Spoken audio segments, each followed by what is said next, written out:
Heu, Si vous avez eu le privilège de découvrir cette chaîne, alors vous n'avez plus droit à confondre management et gestion.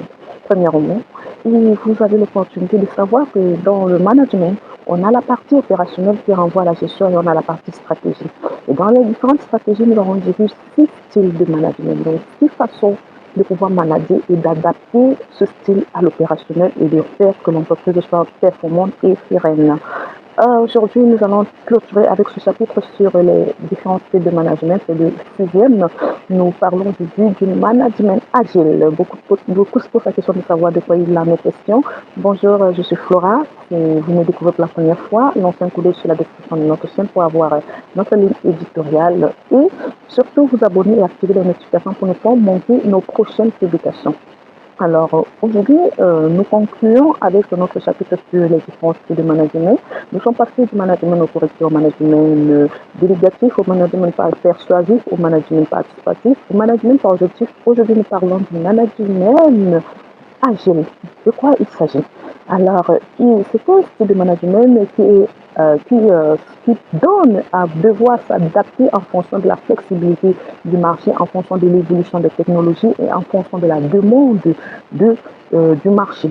Donc, dans ce style de management, il est caractérisé par une amélioration continue, un ajustement continuel et perpétuel pour pouvoir surtout répondre aux nouvelles tendances du marché, aux nouvelles donnes du marché. Et donc, le travail en équipe est fortement recommandé dans ce style de management et qui nécessite une très grande réactivité ainsi que dans ce style d'entreprise, dans les entreprises qui adoptent ce style de management, demandent d'innover constamment et de pouvoir s'adapter constamment.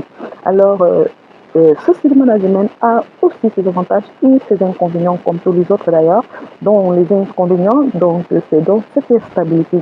Être toujours en train de vouloir répondre aux besoins du marché, à s'ajuster tout le temps, ça fait en sorte que l'entreprise n'a pas un style, en effet, n'a pas une éthique ou une façon de faire très standard, donc il nécessite que ses collaborateurs soient des personnes qui s'adaptent facilement, sinon ça peut être un blocus.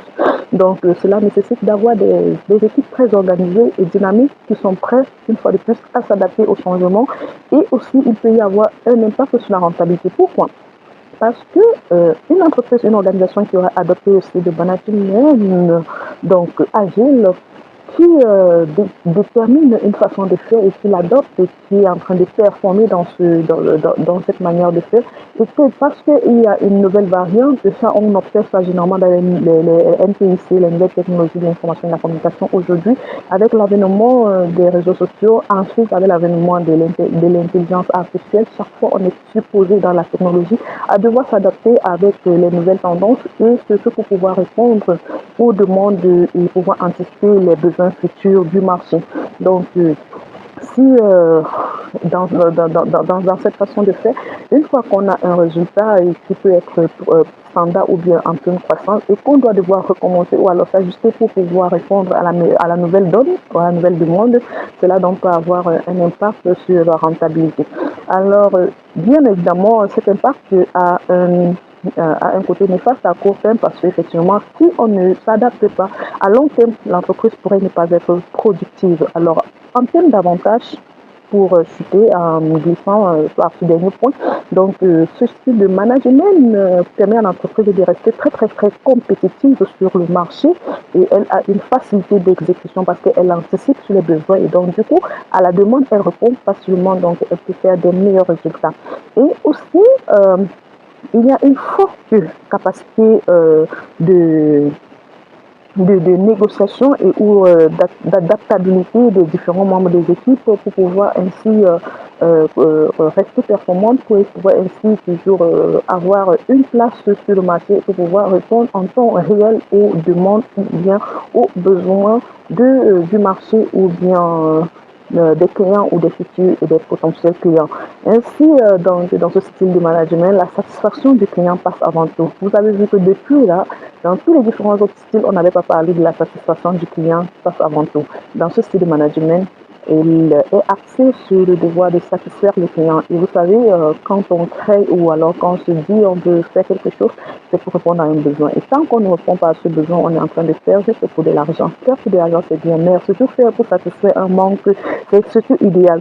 Donc, il y a une forte adaptabilité au marché, donc à la demande du marché. Donc, ce style de management, en fait, c'est le style de management qu'avec l'avènement de l'intelligence artificielle, chaque entreprise devait devoir adopter à un certain degré en fonction de ses ressources, de ses capacités pour pouvoir être je vais dire, à jour ou bien pour pouvoir rester compétitive sur le marché.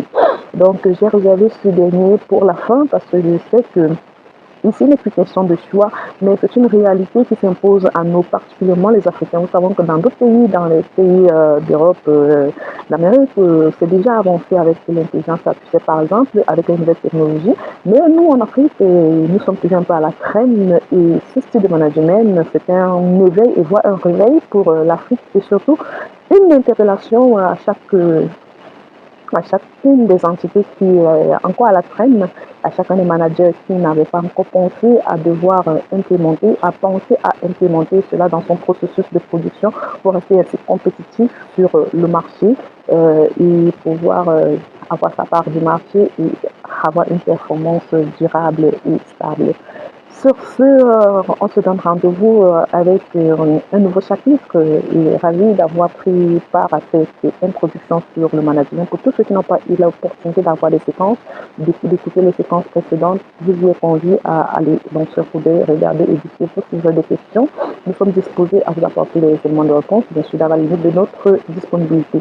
Prenez bien soin de vous.